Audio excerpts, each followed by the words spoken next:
Hello guys, welcome back. In today's video, I'm gonna show you how to use WhatsApp without phone number. So it's pretty simple. Let's get started. So whenever you want to create a WhatsApp account, so WhatsApp will ask you for a phone number.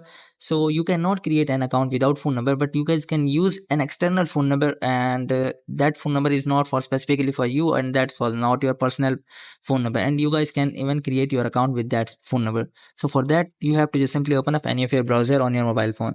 So after opening up your browser, you have to simply open up the a new tab, and here you have to simply search for phone number for verification. So whenever you have to just simply go to the WhatsApp, you have to just simply create a phone number.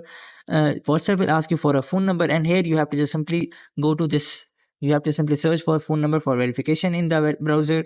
So after searching for that, you will be able to see the lots of website here. You guys can easily access your any of the temporary phone number from any of the website here. So what you have to do is just simply open up any of the website here. So after opening up any of the website, these website will provide you a temporary phone number. So you have to simply copy that specific phone number from here and simply paste that phone number on the WhatsApp.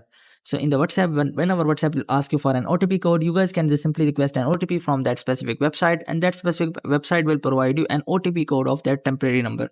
And in this way, you guys can easily create a WhatsApp account on a temporary phone number or an external phone number. And in this way, you guys cannot use your own phone number. And this is the way to use a WhatsApp without phone number of your own personal phone number and without that. So I hope this method find you well. Do like, share, subscribe. Thank you so much. Bye bye.